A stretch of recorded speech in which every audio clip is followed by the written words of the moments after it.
I started doubling down on my strengths, which was obviously fitness and social media, and that's when you see progress. The answer to Tomas and Larry probably wants. Showing people what I was eating and the way I was training. You could see the fans behind the goal going absolutely crazy. What did Gary Vee say? Hustle until the people are mocking you ask for a job. Welcome back to season 2 of the Frankly Nuts podcast. With your hosts Joe Loftus and Kevin McCarthy. Our podcast looks to delve deeper into the minds of those who have a story to tell. We hope to bring you long-form, open and honest conversation. We've always said that each guest brings something different to the table. We strive to bring you content that may give you that little nugget of information you never heard before. Maybe it gives you that push to start that project you've been putting off for a while, or maybe it just gives you a laugh. Before we start the pod, if you're listening on audio, we just want to ask if you could subscribe or leave a review. If you're watching on YouTube, we'd ask that you hit the subscribe button or maybe hit the bell. You'll get a notification when our next podcast is up. That would be sweet. Welcome back to tonight's episode. Just before we start, we want to give a big shout out to our sponsor, the West Cork Beer Company. Yeah, so recently I've been using the cinnamon beard oil and it's been a treat. Smelling lovely cinnamon, and even though I've trimmed down to a bit of a summer beard and a bit of a moustache, it's worth a treat. Soft and silky. Happy days. It's looking good, I must say, looking good. And if you want to check out the guys, you can look up www.westcorkbeercompany.ie. They actually have a promo going on at the minute for Father's Day. If you just use the promo code DAD, you'll get 10% off. Nice, easy, simple present for your father.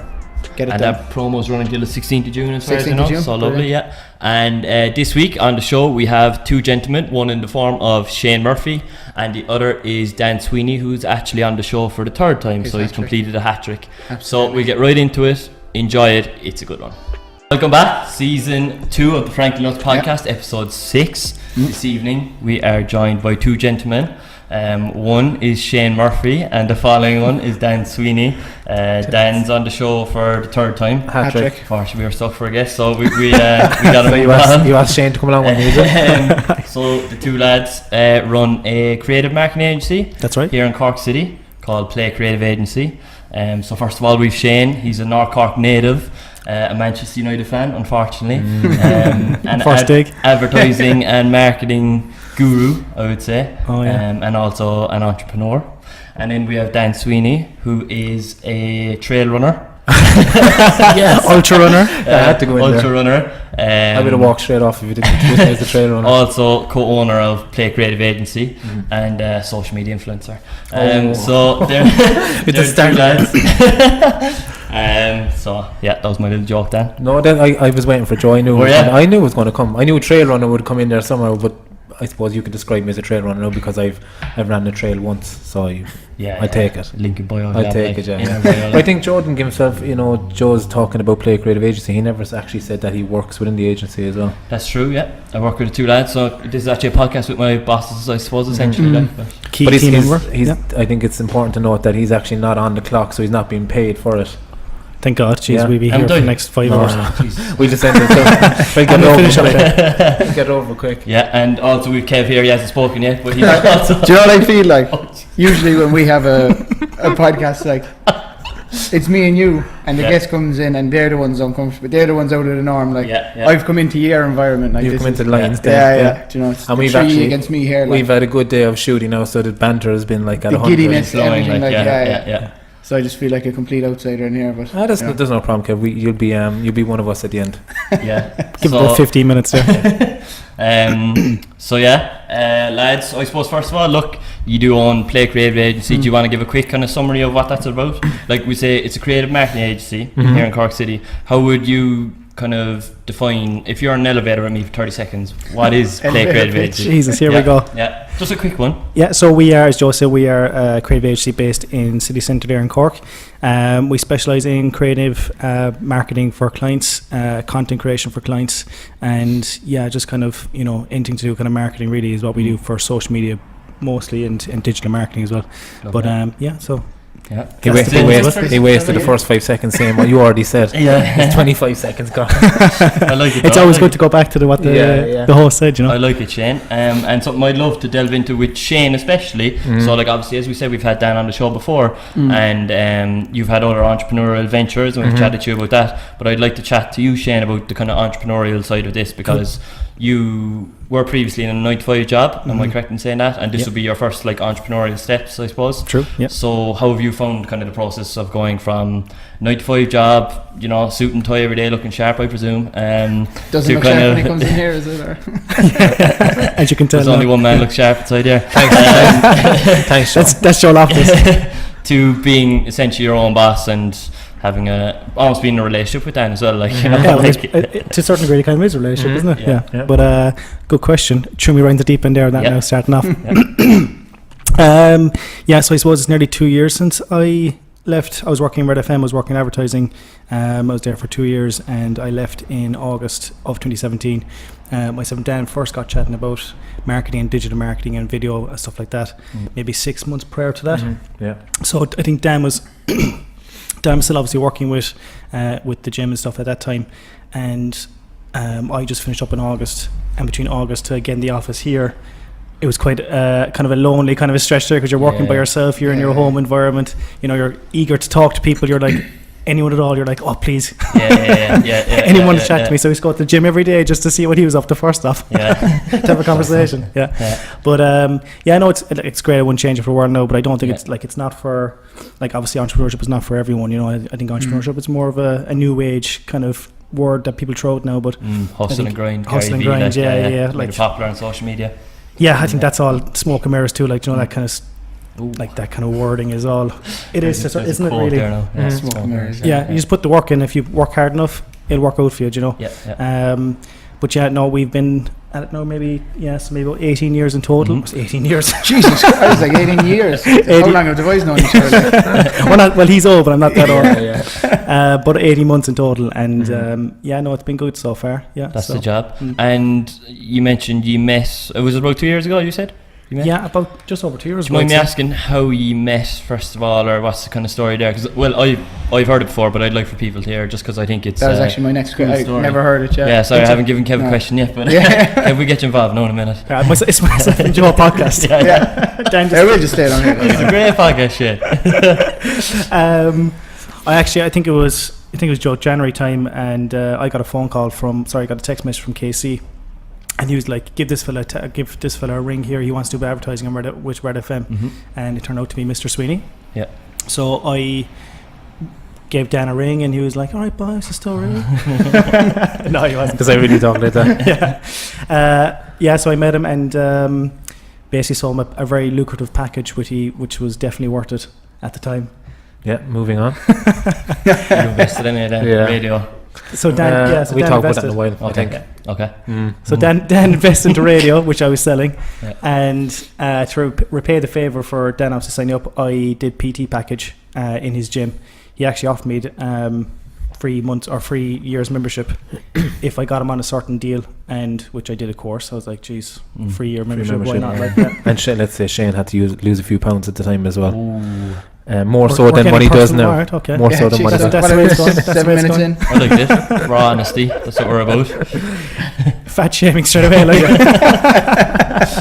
Straight to that. Yeah, but so I did that for about 6 weeks, I'd say. So we did personal training for about 6 weeks together, and you know, if you are training with someone one-on-one for that long, you are going to get quite personal, and not just in the training sense, but obviously talking about different things. And I'd imagine so, right? Like Dan, as previously being a personal trainer and stuff, like I'd say half of it is literally nearly almost like being a bit of a counsellor for people, like, or definitely, almost I think therapy, like nearly therapy 80% of it is you know, that counsellor position where you're trying to, you know, get them in the mindset to eat properly, but getting them in the mindset to get into the gym, because once they're in the gym, that's easy. They're right in front of you, they'll do what you say, but the rest of it then is, like you say, is counselling. They're going through tough times, they're in that position because, I don't know, they might have had just broke up with their boyfriend or girlfriend, or they're going through a tough time at work and they need a bit of PT as an extra push. So it's definitely, you're there as a counsellor, and it's someone who's giving them motivation. So I think it's a time where you do get personally, you get to know their families. There was one couple I trained for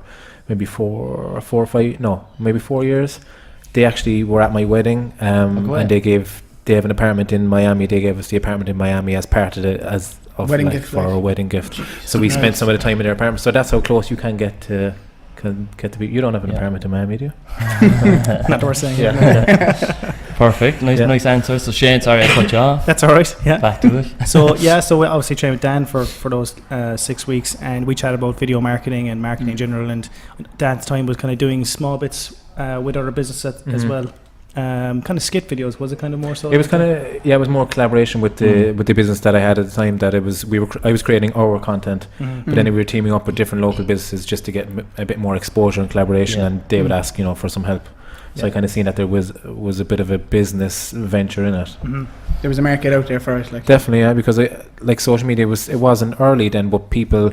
It was kind of, people would post up quotes, and that was kind of their post for the day. It was a motivational quote, and like, have a great day, and that was the content that was going out. And I think from Google Images. And we just did something a little different, and businesses like that. But I think as everyone sees now on social media, a lot of businesses are putting a lot more effort into their content, which is great for us. Yeah. And obviously, I was working radio at the time, so I wasn't as believing as much in radio anymore as I was when I first started. It was kind of, you were seeing the shift, I suppose. Yeah, and social media just was a lot more affordable for people, and you could actually check analytics and reports and measuring side of things, and you could see actually value that they're getting. So that's when we started chatting more about it, and got a couple of clients in the door first, kind of said, right, this is going to make a good venture, let's make a good go of it. And so here we are now. And I'd imagine a lot of the learnings and stuff you would have taken from radio and your experience there is probably the same fundamentals, like in social media, marketing wise and stuff like that, like the same principles. Like it's all about attention, like where people are listening at that exact time, where people are watching, where people are going to be at the most important times to get, because obviously market, it's simple, it's where people are at that time. It's one-on-one. It's fairly straightforward that way. And radio for me was kind of shifting towards more podcasts, like we are here. Social as dancer was obviously big at the time, but I don't think it was as effective as it is now. No, definitely not. I think a lot of people more people are putting more budget towards social media and digital marketing. Obviously at the start it was more PPC and Google ads and stuff like that, but now it's more focused on social media side of things, so that's what we kind of more focused on as well. But that's not to say tomorrow morning if it moved back towards another platform, we would also try to be there, because that's where people's attention is. So we try and shift with the trends as well. Not keep it live on different things. Like I think people seen us at the start that we were just a social media agency, and that was just kind of a bit of a fad or a trend at the time. But the reason we were a social media agency or digital agency was because that's where all the attention is. That's where we seen the market going. So like Shane said, if it changed to newspaper in the morning, which is never going to happen, that's the direction we would be directing our clients then. It's just wherever is most popular at the time. Sorry, go on. No, I was just saying, like, obviously you were saying, like, how long do you know each other so in total? Over 2-3 years maybe max? Just about 2 years, I'd say. Is it over 2 years? Yeah, just over 2 years. And like to have a friendship relatively that new, like to go to opening a business with friendship someone. now is friendship is a strong one. No, I think to be fair, like what do you say? I missed it. Bit above that. Go on. No, to be fair, I think we're very similar in the way we are, mindset, definitely like our mindset, but our personalities then as well. I suppose I'm a bit more outspoken than Shane is, but behind the scenes, Shane is the very same as me. We're both as wacky as each other. I think that we can be both very childish at times, but we can both be serious at times then as well. But I think we're both the same then when it comes to our mindset and the way we work. So I think that's important. But I think I wouldn't be able to work with someone. I'd say maybe this long or own a business with someone unless we were similar in a way, because I know I could be hard to deal with if you're different to me, and I know I wouldn't be able to deal with someone if they were weren't willing to work as hard, or if they weren't a bit of crack, then I couldn't stick it either. So I think you have to be some bit similar. Was there ever a worry, like going into business with someone you didn't know fully, like relatively, like you only trained with them, like how long was 6 months? We'd say, was it like and then you came to each other and said, like, let's create a business? Like, was there any reservations on either your kind of side to say if, like, this guy could kind of turn out to be his eyes are glowing as I'm saying it, like big smile on his face. He's delighted, isn't it? He's like, Jesus, I'm still in love. No, to be honest, no, I think we were both kind of coming from positions where we were in jobs that were similar, and we knew that we were good at our jobs, so that was a big help.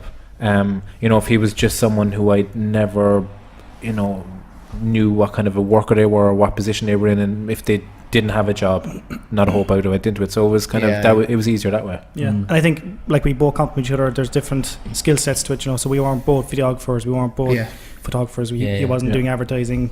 There's a nice split there where that's your side of the business, this is your side of the business. there's no clash then, because I think that's where people kind of fall down sometimes. It's where their egos get in the way. So it's like that person wants to create that type of video, and you're like, actually, I think I can do a better edit there, and things can fall down, or exactly, even from the off, creatives come it's together, exactly, and two think different like, mindsets. imagine what if this fella shit had to come together, or we could create something crazy, but then the whole business There's a side of it business just behind it, completely exactly, falls down. I'd imagine that's happened between the two of you a few times, has it? Like the creative differences now with videos. Yeah, And Joe's trying to tell me what to do. You know, there's a lot of stuff goes down in here. We'll move past that. I'll say, Kevin, Joe's behalf, he's the height of professionalism. So Thanks, Shane. You'll see that your tenor slip underneath there. There's hands going under the table and everything. So I'm just going to bring it back a bit there now. Something Shane mentioned and something we're currently on is a podcast.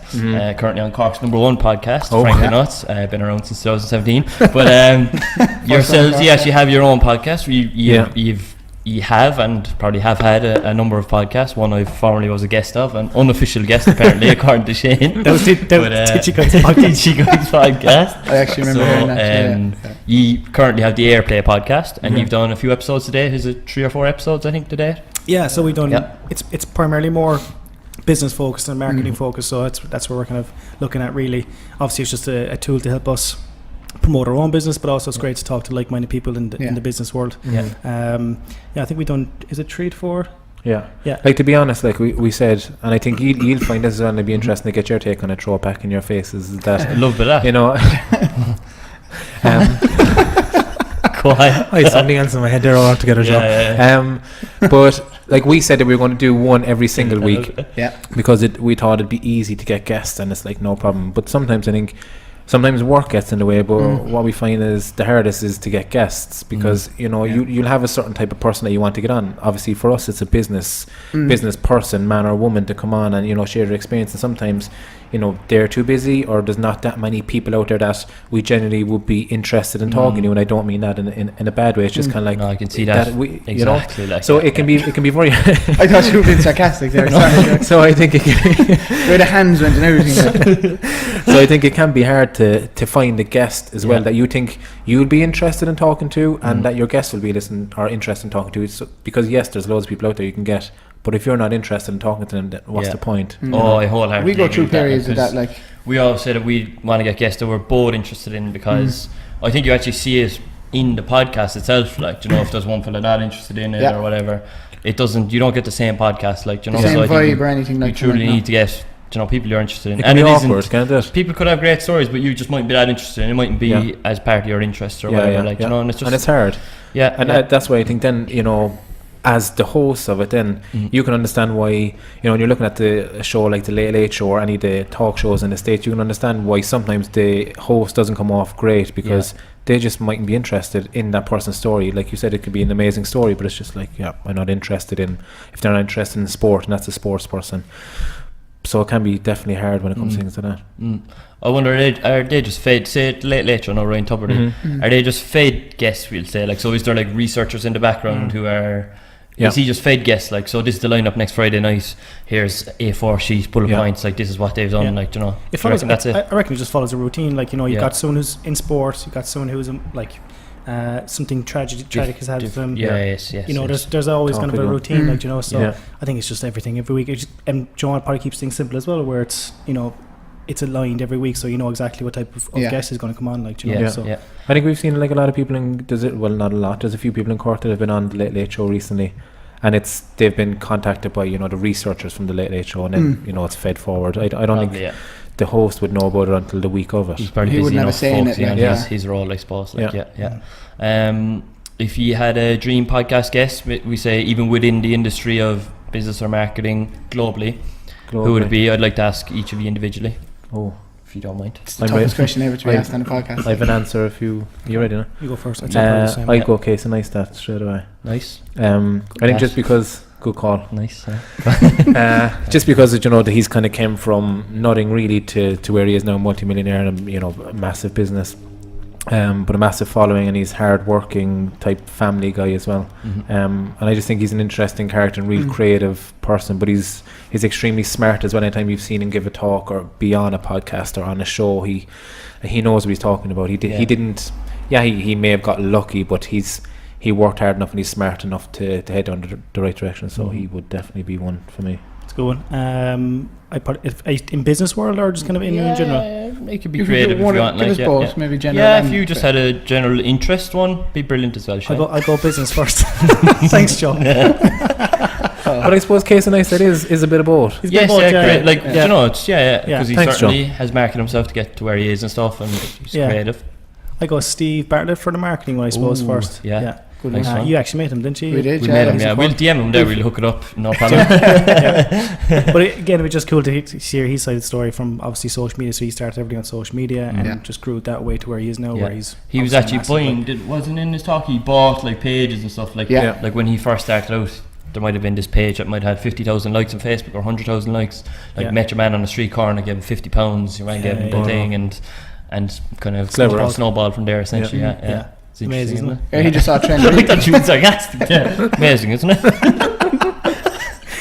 Okay, so Shane, and can we get your second one? Do you have a second one? General interest one. Yeah. Jamie Foxx. I just think he's a genius. He's so talented. He did a podcast with Tim Ferriss. Yeah. Brilliant podcast. He's just a genius. Like he's an actor, singer, impressionist. Like he just has everything, you know. And he's just so funny. I think anything he does well in movie wise, he's top notch. Like that'd be my. These two good guests actually. There, Not to say yours wasn't ended. I'm gonna go in. Oh Jesus Christ! And just ask as well, like, do you know the way he said, kind of bringing it back to opening the business? You kind of saw it, like you went out, you were doing it bits for businesses, and you kind of saw the market that was there for it. Have you seen since you've opened up and you've been open now, like a couple of years, that the market's got that slightly bit more saturated? Like more businesses are taking the leap, and like that you kind of saw the opening first almost. I am. Go on. Are you gonna? No, go on. Yeah. You sure? Yeah. I definitely think it's become. I think it's become more saturated. All right. There's a few other businesses that have opened up, but what I found is that the businesses who are already in marketing, you know, more traditional type marketing, they're starting to move towards digital as well. Yeah. But I think we all have, like, first of all, there's so much business out there for every marketing agency, but I think we're slightly different to each one of them, and I suppose they're all different to us then as well. I think we all have our own niche, and we all kind of focus on our own I'll thing, bring something different to the market. I think so, yeah. Because, like, as you know, marketing isn't just content creation. I think that's where people would mess up with it. They just think you're just going to create a video, put it out, and everyone's going to see it, and you're going to sell a million products. That's not what it is. There's a whole, you know, campaign behind it and a whole idea generation behind it. So I think that's where we're slightly different. I think you see that a lot. Is like you see brands and they might, like, you know, hire in someone to do a promotional video or something, and they put it up on their Instagram, and he'll get like maybe 60 views or 160 views or whatever. Like, whereas, like, you know, I know you're of the thinking that, like, you need to put a strategy behind it, don't you? Like, you know, and build it up, build anticipation, graphic design, whatever it is around it, like, and get people really to engage with the video, like, rather than it kind of going nowhere, like that the content itself, just because you paid for a video and got a video created about your business, you're not going to spiral, like, do you know what I mean? There's an expectation there, I suppose. Like. Yeah, it's more of a campaign, there's more of a goal towards, as opposed to, like Joe said, just putting a video for the sake of it and then nobody seeing it whatsoever. So it's more like you might have only a very average video, but having everyone see it is better than having no one see it, you know. So I think even if you like, to give a good example of that, even in, you know, the blogger world or the influencer world, you'll see some bloggers or influencers who are not amazing at creating content, and they might have 200,000 followers and their content is basic enough, and then you look at someone who has 2,000 followers and every one of the pictures and videos they post up is amazing. It could be an ad on TV, but it's just because the content is so good, there's not a whole lot behind it. It's a cool video, but it's not going to make you follow them. Whereas the blogger who has 200,000 followers, there's a lot more thinking behind that. There's a lot more of a campaign. They've put up a picture and they've put a swipe up and put some stories, go buy this dress type thing. So there's a lot more of a package behind it. You're following them kind of for a reason versus yes, the other one's cool aesthetics. It's the kind of thing that you'd see on your feed, double tap and move on. Whereas you might be following a fitness blogger or influencer, and you know, they might have a long post about, like, weight loss or their weight loss journey, and it might actually help you, or you can relate to it, and there's a reason behind it. Exactly. So that's just just give you a visual of what you're saying. It's very good. Did you find as well, like, not to ask about clients nor anything, but, you know, the clients that you do have, do you find that they're of a younger generation? Do you know, or is it, you know, the older generation might need more help and more understanding of marketing these days and social media? Or no, it's a good question. What's the kind of split like? It's funny because we'd have different clients at different age, obviously different.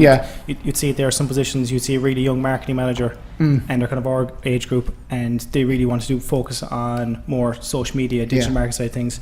Then you go to a different client. They're a bit older, but they still want to do 20% of social media digital marketing, but 80% is still going to be on your traditional side of things. So we have both sides of the coin, really. But we would say that it's difficult to put a kind of a figure on what kind of split range. It's changing people's habits. So the older generation, when I say older generation, I'm not talking 70-year-old people. It's people even in their 40s are just not used to social media.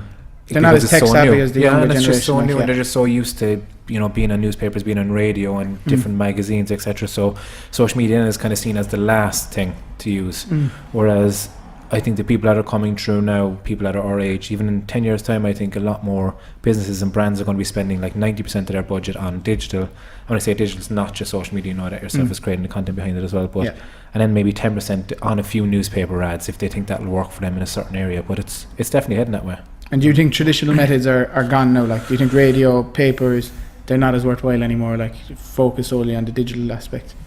I think, will we have split differences on this, I think, will we? Go on, yes, Kev.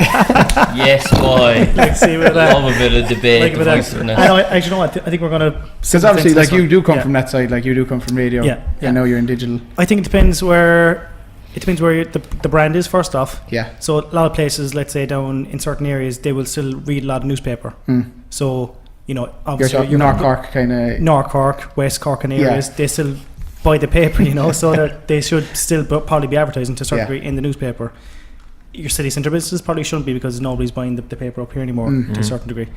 Radio, if your brand, like, let's say if you've got enough money to spend money on everything, all the marketing mix, why wouldn't you put it on radio or paper? Radio, digital, just put yourself everywhere. Billboards, you can see that with the gym that opened up there, FlyFit. They're absolutely everywhere, and now everybody knows about them, not just down to social, but down to every form of advertising. He's definitely of the opinion that it's traditional. I'd say traditional's dead and I think I see Shane's point, but I'd say spend all your money on digital and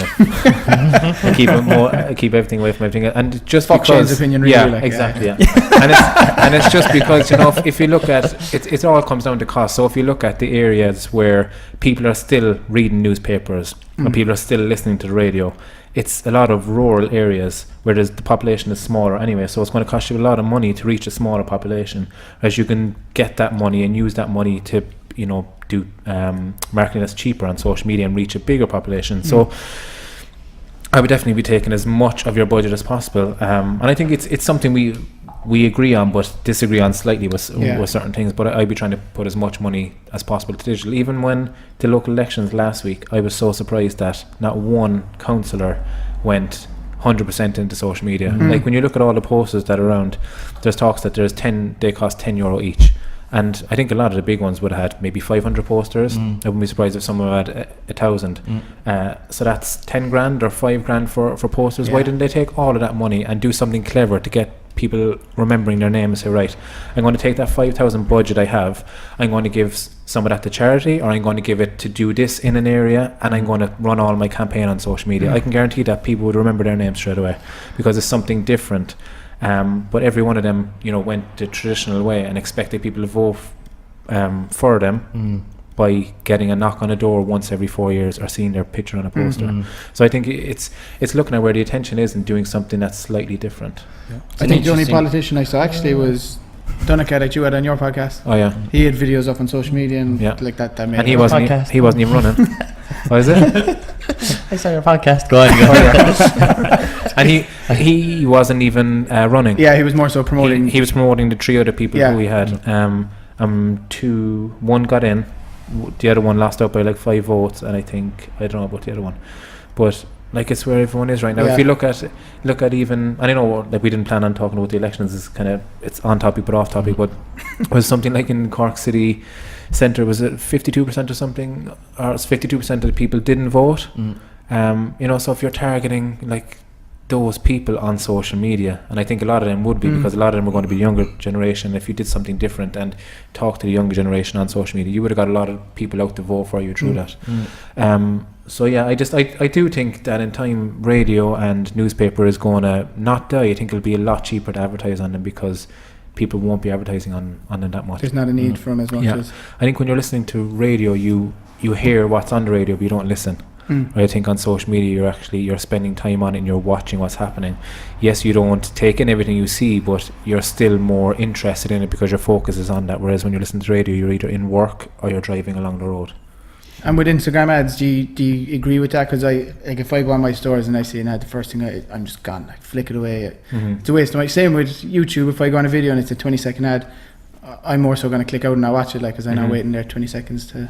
That could just be my attention span. Depends on what it is too, I suppose. Yeah. I don't know if it was something that. It needs, like, not to get too. Sorry, Joe. No, cut me off. To get too deep into marketing, but Joe, it's your needs and wants. So let's say if you saw an ad that you, let's say for a TV, and you knew you had to get a new TV, you're more inclined to look at that ad for longer. Yeah. Where if you're seeing an ad that you're like, oh, I just bought a TV 3 months ago, I have no interest in this ad anymore. You're flicking away. You're just going to flick away from it. Yeah. It's all about needs and wants, really. That's what it comes down to. And I think you remember seeing that ad anyway. You know, you mightn't want it right there and then. So if you see an ad for a can of Pepsi, it mightn't be like that. You need to get one, or you want one right now. But when you go into the shop tomorrow, it's in front of you. It's like back of your mind. It's a lot of subconscious, If it's a Friday evening and you're heading out, like, and it's 4 o'clock and there's a nice little gin and tonic popping up in your head, like. Get the taste buds tingling. So lovely lads, I want to move on to another topic. Sorry now to cut off the marketing, I've had enough. How are you feeling? Have you any more marketing questions? No, go ahead. Sorry about him, Kev. You've had enough. I'm aware of we've time schedule. So another topic I want to discuss apologies is running. Okay, so just to give a bit of context to everybody, everybody here at the table runs to some extent anyway. So Kev has signed up for the Cork City Half Marathon. Are you doing it or injured? Hopefully. Okay, so in the morning. We've Kev doing the half marathon. That's on in 3 days time. 3 days, yeah. Dan has previously done a half marathon in Clonakilty last December, and both Dan and Shane have signed up for a 45-kilometre trail marathon, ultra marathon, I suppose you could call it. Technically, an ultra marathon is if it's longer than a marathon. Cut out the word technically. 2.8 kilometres longer than your standard marathon. From in a trail on 28th of September. And Joe, you're joining us. I suppose I'm joining you. And Joe is also running the Cork City Marathon this weekend. Cork Marathon this weekend, we give it a go. Kipchoge. I suppose something I'd like to ask you is like, why run such a crazy distance as 45 kilometres through trails from Wicklow to Dublin? Like, why would you take on such a task? what has enticed you into doing something like that? For me, it was just being very naive. Okay. Just like a social outing. Thinking 45k, that's grand, the lads are doing it like crack at the lads, and next thing I ran about 10k and I was like, oh my god, I'm flat. But I think he's come up a load, like in distance, we'll say. Like I remember, you did a 10k maybe 6 weeks ago max, was it? Yeah. So like you came up to like 20k within 3 weeks. Yeah, about that 3 weeks. It's just about building up. I suppose I would have played a lot of sport underage and stuff, and probably up to about 5 years ago I was still playing sport, so you still have a level of activity inside you, and it was a bit crazier because I think it was Dan was like, oh, we signed up to this 45 kilometer run and you're small with apprehensive, and I was like, nah, it'll be fine. Oh, me, like? Yeah. Oh, yeah, sorry, yeah. Well, I suppose to give some context, it's called the Eco Trail and it's on in Wicklow on the 28th of September, right? And there's distances 18 kilometre, a 28, a 45 and an 80. And he sent me the link and I was like, oh, I'd be interested, right? 18 or 28? And he goes, I was thinking 45 or 80, and I was like, okay. So then, and you were game ball for the 45, so... Well, that's because he told me that you were game ball for the 45. I think I played both. He wanted the 80, really. I did want the 80. When I seen it, I'm kind of glad now that we didn't sign up for the 80 though. But I also think that we would have done it. When I seen it, it caught my attention straight away because I suppose I've been watching a lot of documentaries at the moment on trail running, and I just love that. We're always watching so much, Kev, right? The two lads, so much like in his head he's a trail runner, like, you know what I mean? I've signed up for one now. I'm a trail runner. You know the ins and outs. If there's any sponsors out there looking to Solomon Racing or something. But I came across, and I think the reason I signed up to it and the reason I'm interested in them is because I think like I've done a half marathon. I was going through the half in Cork this weekend, but because it's the same as what I've done, it didn't really interest me. And the full is something I didn't want to do on the roads right now. And I just love the physical battle of it, obviously, but then the mental side as well. That it's it's tough on the head. I think anybody can do it if you have the mental strength to do it. And when I seen that link, I sent it to Joe within 10 seconds, and it was kind of a thing of like, if he said I was going to do it, if not, I was going to think about it. And he said, oh yeah, I'd definitely be interested. Like, was it 18 or 25? Whereas in my head, I was hoping he'd come back and say 80. And he said 45 or 80. And I was kind of thinking, or I came back then and said, sorry, 45 and 80. And I knew then he'd probably go middle of the road because he was thinking lower. But I think if he said 80, I would have definitely went to 80. And I think we would have done it. Yeah. Well, I think trail running, we found, is a bit less taxing on the body and stuff. Yeah. Knowing what I know now, if I'd known that then, I very potentially would have said 80. Okay. It would have been 50-50, I'd say. Okay. But I think it's no harm to start off with a 45. Like, jump straight into the deep end. I think like it's, how much of it do you think is mental? Because a lot. There's times where we'd go for a run and you might be, if you a 20 kilometer run and you get to the end of 20 kilometers and you're thinking, God, I wouldn't run another 5. But then there's days where you go out and you're running a longer one, but you have that in your head before you go out, so it's so much easier. You've kind of visualized, mentally adjusted to it. Exactly. I think it's definitely 90% mental you need. Definitely, because physically you're not, like, yes, you're doing a lot, like, but you're essentially in one kind of state of motion all the time, kind of a slow, steady state, same motion constantly. And it's just wearing over time, and it's endurance essentially. And that's where the mental side of it comes in, because it is tedious. Like, a lot of people will be like, how can you run that far? Geez, do you ever get bored? Or like, how are you doing that? Like, I could never do that. Like, so I do think it's a lot to do with the mental grind, we'll say. Definitely. I think there's times where we'd be out for a run and you could be 10 kilometers in, you could be 15 kilometers in, and you could feel amazing. Then 1 kilometer on the road, you're just hit, and you're just like, I can't wait for the end. Then there are 2 minutes down the road again, you're just like, oh, this is easy perfect again. This is great. I think that as well, there's a lot you of just waves. have to push through it, like, And I think that's when people stop, is when that wave comes. Sorry, Shane. Sorry, we went for a run. You were actually in the office here. We went for a run during our lunch break. Oh yeah. The boys off gallivanting me, keeping the show on the road, of course. No, I kept showing the road there. We invited him. He wouldn't go. Flying the flag here. Play creative age to go. So we went for a run, and I think about 4k in, I was absolutely flat. My head was gone. Like, I was like done. Like, I was done. I was like, and I knew we had another 6 or 7 to go. And I was like, and wasn't I? It was really. I was toast, yeah. And toast. Dan was like, Dan kept saying, keep talking to me, be fine. And I was like, Dan, just shut the. And I just want to put one foot in front of the other until. That's when it's worse. That's why it's always best to just get the mind off and just have a conversation, talk about what you're going, doing for the rest of the day, what's the plan for the week. Because before I know, you're 2 kilometers up the road and it's like, geez, that flew. I think anytime we've gone for a run with 3 of us or 4 of us, you're like 10 kilometers in, it's like, geez, that flew. Whereas if you go out and do 10 and you're just by yourself in the thought of right leg, left leg, right leg, you're 2 kilometers in, you're like, I just want to go home. So it's getting the mind off what you're currently doing. You definitely need someone with you, I think, when you're running that. Because like, if you hadn't had Dan there, do you think you would have just caved in? No, I would have caved in and probably got a taxi back to the office. Ask Joe to collect me. I would have got home before it was dark if I'd left him as well. It was perfect.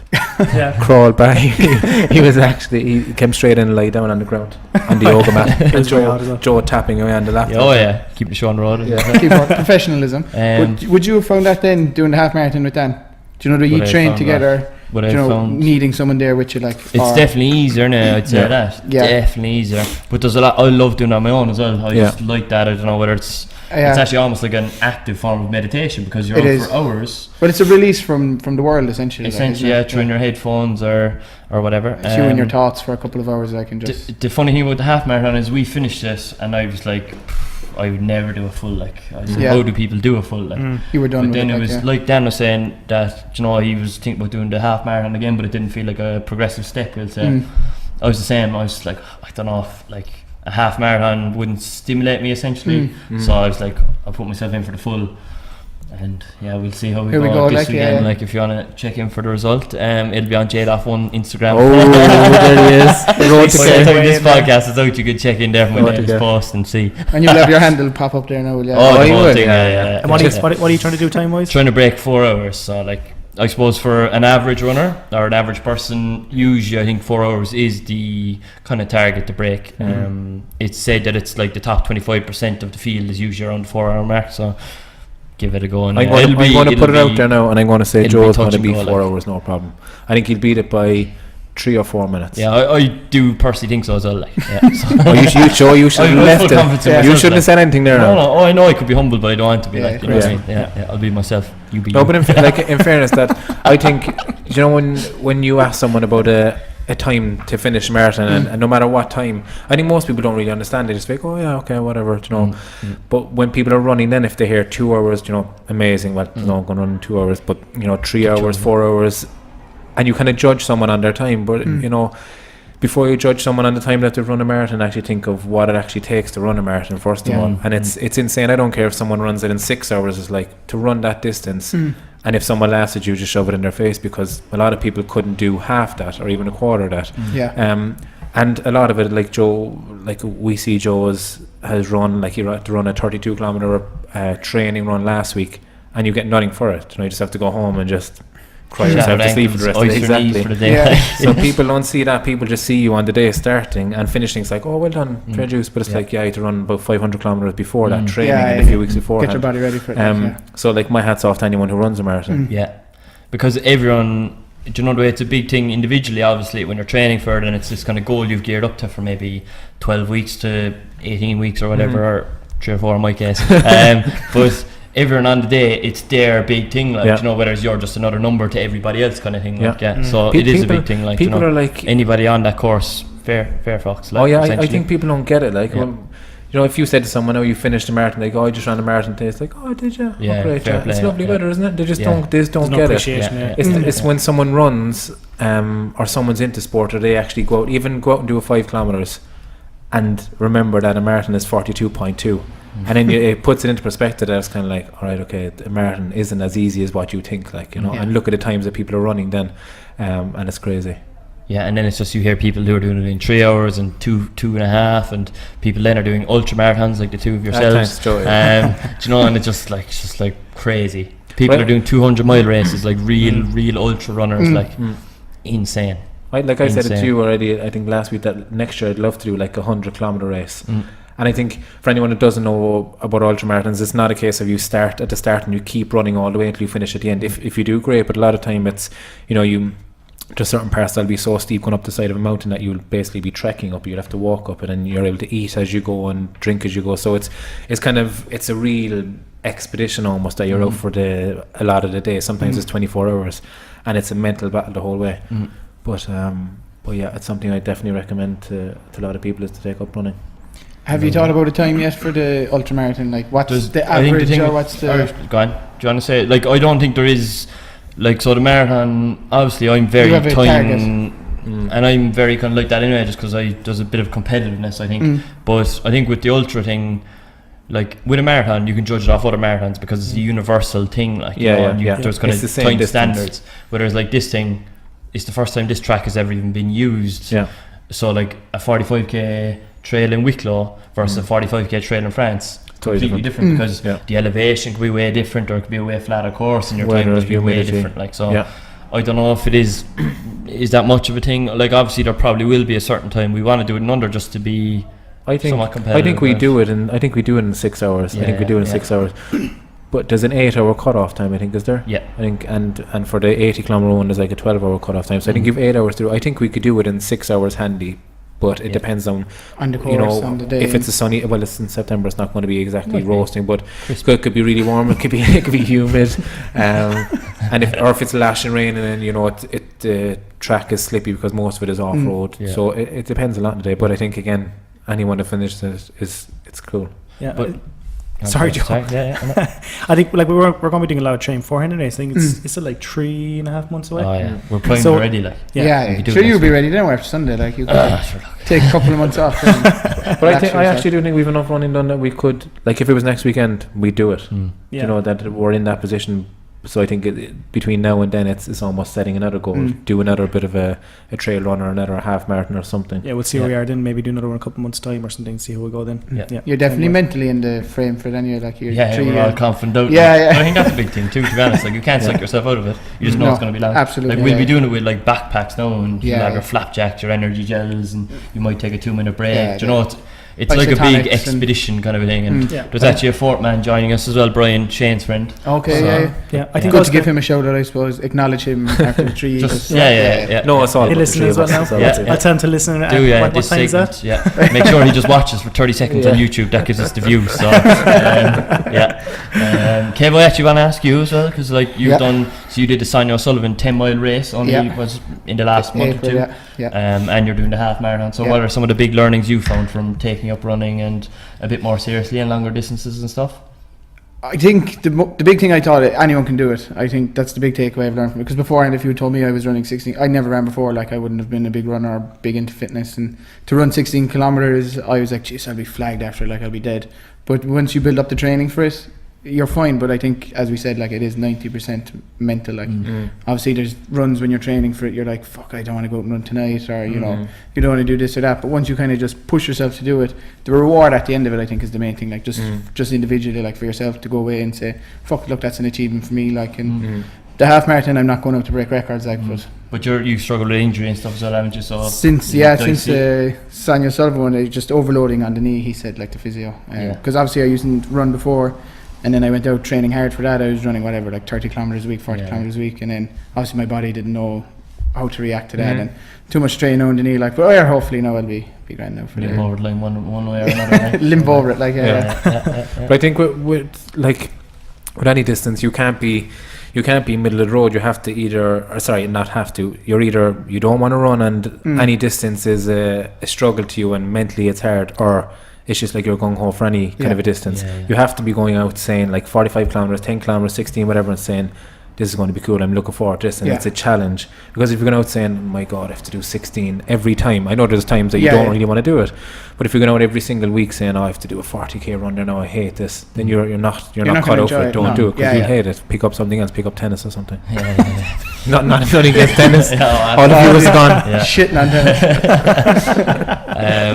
Lovely lads. Kev, I'm not sure if you have any more questions. I'd have loads more questions. The only thing is I know we're under time pressure. Ask a couple away there. Look, you've soccer in half an hour, and Europa League's actually starting in half an hour, so I wouldn't mind watching that either. Like, we're going shocked. So lads, Kev, do you have any more? No, we can definitely get him back on, I suppose, because we have so much more to we talk know about. him, I suppose, like we can access him.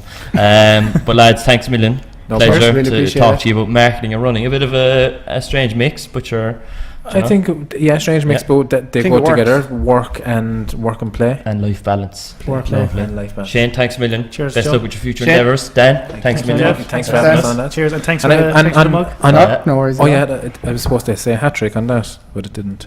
Sure. But I suppose on behalf of myself and Joe, thank you first of all for having us on. But best luck to both of you as well this weekend, because I know you're running. You can't pull it now. Yeah, you've said it. Yeah, and to you, Joe, as well. Thanks very much. We'll be looking forward to when we'll be there today, and we'll have the pom poms out. Yes, boys. I'll be in my skirt. Love it, lads. Thanks very much. Thanks very much, boys. Thank you. Beautiful boys. That was good, lads. Well, it's flowed nicely, all right.